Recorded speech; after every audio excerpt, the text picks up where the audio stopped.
नमस्कार दोस्तों, बहुत बहुत स्वागत है आप सभी का हमारी 2 मिनट स्टोरी में। दोस्तों आज एक मैं नई कहानी लेके आई हूँ। आप लोग कहानी थोड़ा समय निकाल के ज़रूर सुनिएगा और प्लीज़ शेयर कीजिएगा, और अगर नए होइएगा तो चैनल सब्सक्राइब कीजिए। आइए सुनते हैं आज की कहानी। मैं एक घर के करीब से गुजर रही थी कि अचानक से मुझे उस घर के अंदर से एक बच्चे की रोने की आवाज़ आई। उस बच्चे की आवाज़ में इतना दर्द था कि अंदर जाकर वह बच्चा क्यों रो रहा है यह मालूम करने से मैं खुद को रोक नहीं सकी। अंदर जाकर मैंने देखा कि एक माँ अपने 10 साल के बेटे को आहिस्ता से मारती और बच्चे के साथ खुद भी रोने लगती। मैंने आगे होकर पूछा, बहन जी, आप इस छोटे से बच्चे को क्यों मार रही हैं, जबकि आप खुद रो भी रही हैं। उसने जवाब दिया, बहन जी, इसके पिताजी भगवान को प्यारे हो गए हैं और हम लोग बहुत ही गरीब हैं। उनके जाने के बाद मैं लोगों के घर में काम करती हूँ और इसकी पढ़ाई का खर्चा बमुश्किल उठाती है, और यह कमबख्त स्कूल रोजाना देर से जाता है और रोजाना घर देर से आता है। जाते हुए रास्ते से कहीं खेल कूद में लग जाता है और पढ़ाई की तरफ जरा भी ध्यान नहीं देता है, जिसकी वजह से रोजाना अपनी स्कूल की वर्दी गंदी कर लेता है। मैंने बच्चे और उसकी माँ को जैसे तैसे थोड़ा समझाया और चल दिया। इस घटना को कुछ ही दिन बीते थे कि एक दिन सुबह सुबह कुछ काम से मैं सब्जी मंडी गई तो अचानक मेरी नज़र उसी 10 साल के बच्चे पर पड़ी जो घर से मार खाता था। मैं क्या देखती हूँ कि वह बच्चा मंडी में घूम रहा है और जो दुकानदार अपनी दुकान के लिए सब्जी खरीद कर अपनी बोरियों में डालते तो उनसे कोई सब्जी जमीन पर गिर जाती तो वह बच्चा उसे फौरन उठाकर अपनी झोली में डाल लेता। मैं यह नज़ारा देखकर परेशानी में सोच रही थी कि ये चक्कर क्या है। मैं उस बच्चे को चोरी चोरी पीछा करने लगी। जब उसकी झोली सब्जी से भर गई तो वह सड़क के किनारे बैठकर उसे ऊंची ऊंची आवाज़ लगाकर सब्जी बेचने लगा। मुंह पर मिट्टी, गंदी वर्दी और आंखों में नमी। ऐसा महसूस हो रहा था कि ऐसा दुकानदार जिंदगी में पहली बार देख रही हूँ। अचानक एक आदमी अपनी दुकान से उठा जिसकी दुकान के सामने उस बच्चे ने अपनी नन्ही सी दुकान लगाई थी। उसने आते ही एक जोरदार लात मारकर उस नन्ही दुकान को एक ही झटके में रोड पर बिखेर दिया और बाजुओं से पकड़कर उस बच्चे को भी वहां से उठाकर धक्का दे दिया।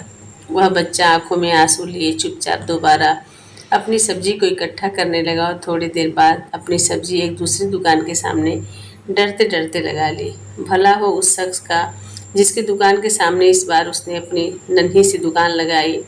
उस शख्स ने बच्चे को कुछ नहीं कहा। थोड़ी सी सब्जी थी, ऊपर से बाकी दुकानों से कम कीमत जल्द ही बिक्री हो गई और वह बच्चा उठा और बाजार में एक कपड़े वाली दुकान में दाखिल हुआ और दुकानदार को वो पैसे देकर दुकान में पड़ा अपना स्कूल बैग उठाया और बिना कुछ कहे वापस स्कूल की ओर चल पड़ा। और मैं भी उसके पीछे पीछे चल पड़ी। मैं भी उसके पीछे स्कूल चली गई। जब वह बच्चा स्कूल गया तो 1 घंटा लेट हो चुका था, जिस पर उसके टीचर ने डंडे से उसे खूब मारा। मैंने जल्दी से जाकर टीचर को मना किया कि मासूम बच्चा है, इसे मत मारो। टीचर कहने लगी, यह रोज़ाना 1 डेढ़ घंटे लेट से ही आता है और मैं रोज़ाना इसे सज़ा देती हूँ कि डर से स्कूल वक्त पर आए, और कई बार मैं इसके घर भी खबर भिजवा चुकी हूँ। खैर, बच्चा मार खाने के बाद क्लास में बैठकर पढ़ने लगा। मैंने उसके टीचर का मोबाइल नंबर लिया और घर की तरफ चल दिया।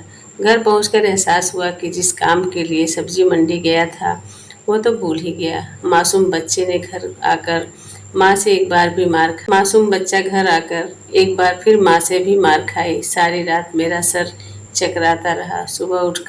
फौरन बच्चे के टीचर को कॉल की कि मंडी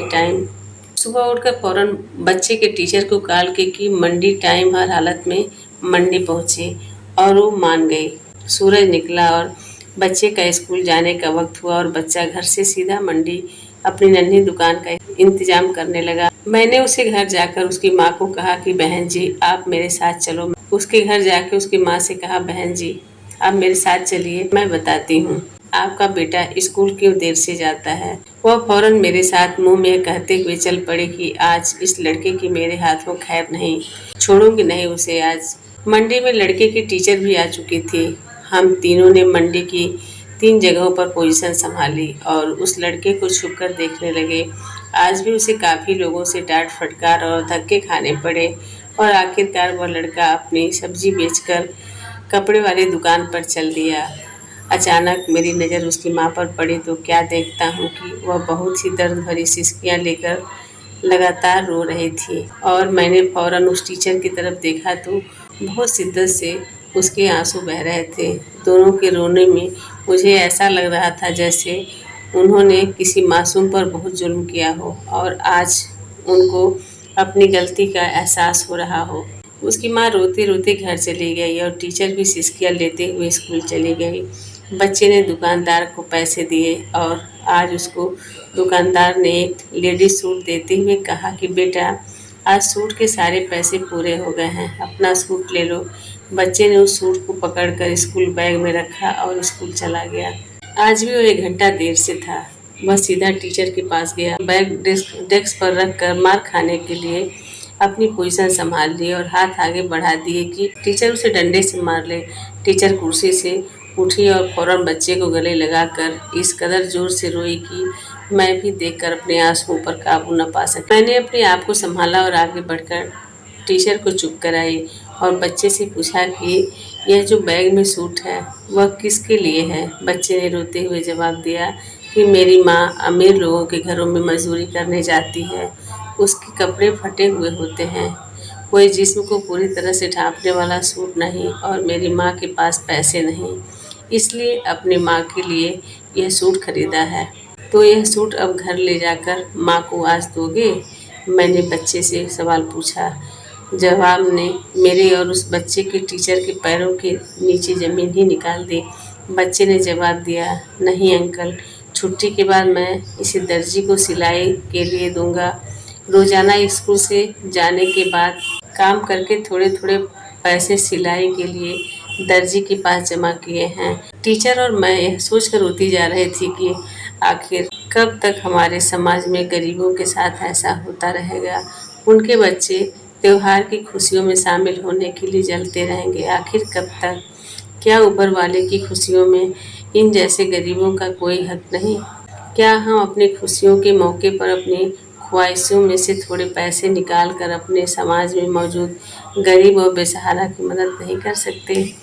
आप सब भी ठंडे दिमाग से एक बार ज़रूर सोचिएगा।